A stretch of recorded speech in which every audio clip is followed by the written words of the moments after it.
టాలీవుడ్‌లో కొత్త తరహా చిత్రాలు తీయడంలో, కొత్త కాన్సెప్ట్‌లను ఆడియన్స్‌కి పరిచయం చేయడంలో సుకుమార్ స్పెషల్ అనిపించుకున్నాడు. అలాగే మాస్ యాక్షన్ ఎంటర్‌టైనర్ చేయడంలో, అన్ని క్లాస్ ఆడియన్స్‌ని మెప్పించడంలో తనకంటూ ఒక స్పెషల్ ఇమేజ్‌ని క్రియేట్ చేసుకున్న హీరో ఎన్టీఆర్. మరి వీరిద్దరి కాంబినేషన్‌లో సినిమా వస్తుందంటేనే ప్రేక్షకుల్లోనూ, ఎన్టీఆర్ అభిమానుల్లోనూ కొంత ఎక్సైట్‌మెంట్‌తో పాటు కొంత భయం కూడా ఉంటుంది. ఎందుకంటే మహేష్‌తో సుకుమార్ చేసిన ఇంటలెక్చువల్ మూవీ 'వన్ నేనొక్కడినే' టేకింగ్ పరంగా మంచి పేరు తెచ్చుకున్నప్పటికీ కామన్ ఆడియన్స్‌కి ఆ సినిమా రీచ్ అవ్వలేకపోవడం, కమర్షియల్‌గా సక్సెస్ కాకపోవడంతో వీళ్ళిద్దరు కాంబినేషన్‌లో సినిమా అంటే ఎక్స్‌పెక్టేషన్స్ కూడా డివైడింగ్‌గానే ఉంటాయి.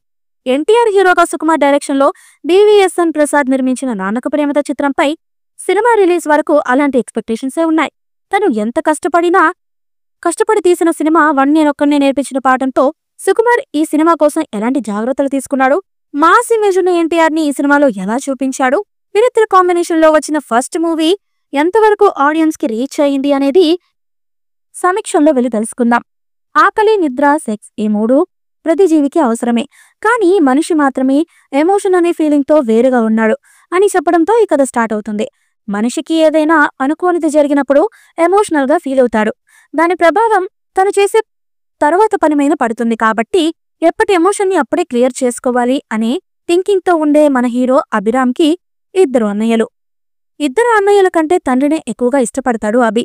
నవ్వు లేకుండా తన తండ్రి మొహం ఎప్పుడు చూడలేదని చెప్తూ అభికి తండ్రి సుబ్రహ్మణ్యం హెల్త్ కండిషన్ని సీరియస్ అనే ఫోన్ వస్తుంది.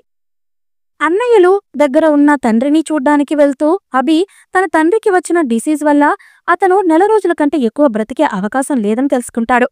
ఆ టైంలో బాధపడుతూ ఉన్న తండ్రిని చూసి పెద్ద కొడుకైన రాజీవ్ కనకాల ఓదారుస్తాడు. అందరూ మంచి పొజిషన్లో ఉన్నామని, తను రేంజ్ రోజ్ కార్లో తిరుగుతున్నాను అని, ఒక తమ్ముడు సొంత ఇల్లు కొనుక్కున్నాడని ఇలా తండ్రిని హ్యాపీ మూడ్లో తీసుకురావడానికి ట్రై చేస్తుంటాడు.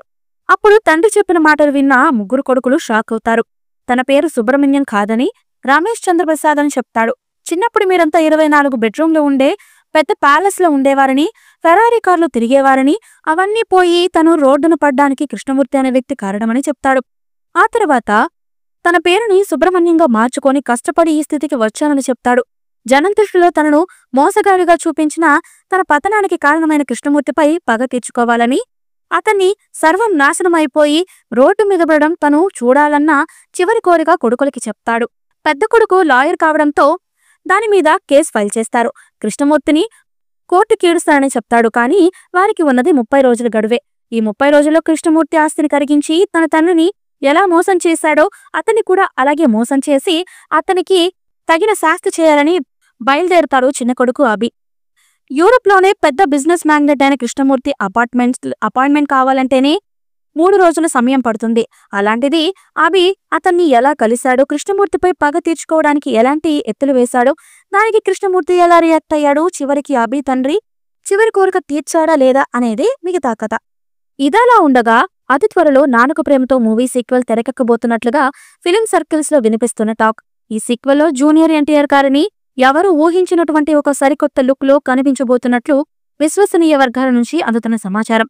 ఈ సీక్వెల్లో జగపతి బాబు గారు పాత్ర చాలా వైవిధ్యభరితంగా, చాలా క్రూరంగా ఉండబోతున్నట్లు, పారిపోయి జగపతి బాబు మళ్లీ తిరిగి వచ్చి ఎన్టీఆర్ని ఏ విధంగా ముప్పుతిప్పలు పెడుతున్నారు అనేది మూవీలో మెయిన్ హైలైట్ పాయింట్గా ఉండబోతున్నట్లు లీక్ వేరుల నుంచి అందుతున్న సమాచారం. 'నాన్నకు ప్రేమతో' సీక్వెల్ పై వస్తున్న రూమర్స్ పై నిజానిజాలు తెలియాలి అంటే అధికారిక ప్రకటన వచ్చేంత వరకు ఆగాల్సిందే. ఈ మూవీపై మీ అభిప్రాయాన్ని కమెంట్ బుక్లో తెలియచేయండి. ఈ వీడియో మీకు నచ్చితే లైక్ చేయండి, షేర్ చేయండి, కమెంట్ చేయండి. మరిన్ని అప్డేట్స్ కోసం మా ఛానల్ని సబ్స్క్రైబ్ చేయండి. అలాగే పక్కనే ఉన్న గంట సింబల్ని గట్టిగా కొట్టండి.